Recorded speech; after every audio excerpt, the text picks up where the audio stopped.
Okay, I brought out the carbide cutter. I should have started with that. I wasn't thinking. You know, I just wanted to show how to cut it. But here we already have an inside curve, which is good. If you do have one, you can work with it that way as well. You want to cut this.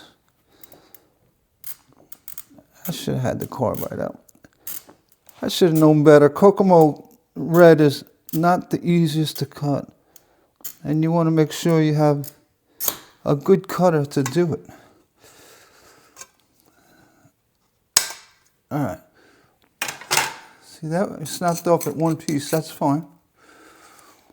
And here, you line it up. And I'm hunching over. I'm totally outside my environment. Let's go try it. Start up here. Right in.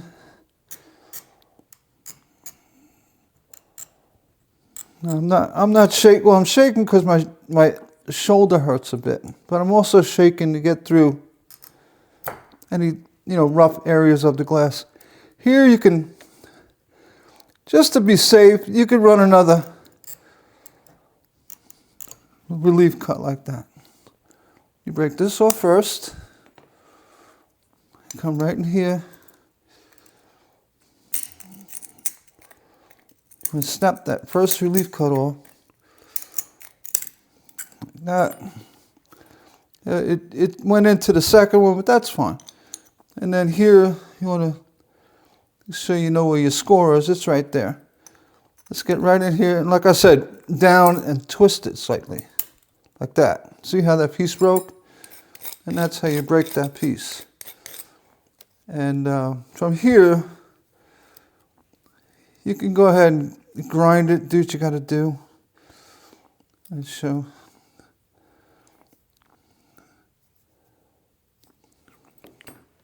Pretty much right to the pattern. With the carborundum, you can take off edges with it, like that, or with the grinder.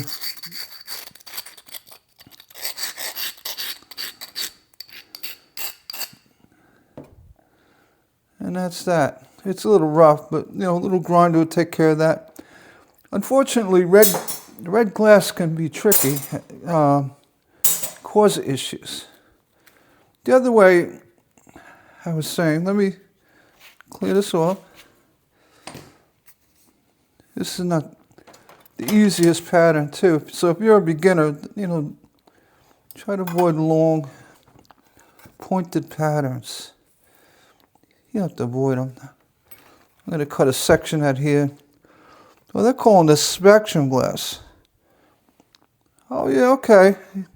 It's not Kokomo. It's a spectrum granite. Still, they're pretty, not the easiest to cut. Let's go ahead and do it the other way. Remove that glass. And get rid of that. I think Kokomo would probably cut easier. And then we'll go cut the inside first. I got a little wheel issue. Wish my new carbide cutter didn't. I lost the wheel on it.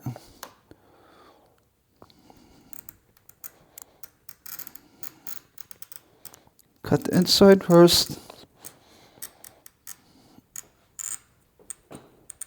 So I'm shaking to get through it. And the same thing, if you do the relief cut. And I always like to cut off the part that you're going to use to make sure your pattern is true to your glass. Like that. Break off your relief. And break off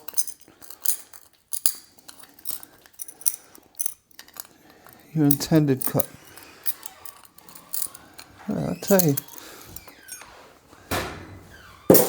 Like that. Just sweep this off. So we got the hard part cut first. That doesn't mean you're out, you know, you're in the safe zone yet. You want to get your pattern lined up really good. And here, and I'm going to do it with the 2-finger hold down like this. And it's going to stabilize my pattern. You come up here.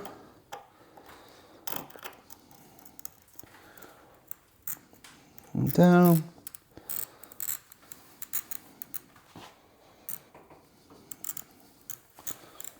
And around. Come up like that. You don't want to crash down. And then here, you don't have to take off this glass to get a relief cut, but sometimes you're better off. The less you have, you know, affecting the pressure of the brake, the better off. So in other words, I'm breaking that off so I can get in close, and the part I'm going to release will be a lot more flexible as compared to, say, if you left that on as one piece. Here, I don't think it's going to matter. So here, instead of trying to break it down here, you want to break it. You have a relief cut there. I have one here. Let's take off that relief cut. And then we want to come up from up here. It fell down, but you snap it out, it'll follow through. All right? And if you check the pattern to the glass, it's perfect. And that's how you cut it. Actually, I did better cutting this section out first than the outer curve. So the person who asked the question on the group, there you go. I hope I helped you out. I'll post a link to the video so you can actually see me do it. And yeah, I saw that. That was like a call for help. It was a really good question with a very tricky pattern. And that's why I stepped up and did this video. You folks know I'm big about helping others. I know I can show a way to get this done, and in a not an easy way, but the proper way. I'm going to do my best to step forward and give that information. I hope this helps somebody today. And I don't expect you to cut from the pattern. That's really not easy to do. But if you traced it, same thing, hold the pattern down with 2 fingers, then trace it. But the way I cut, you could see that I cut right from the pattern, and I really didn't have any issues. It takes a lot of practice, but if you ever want to get into template cutting, that's what they call template cutting. Look into it and practice on easy stuff. You'll be surprised. I hope you liked the video. Take care.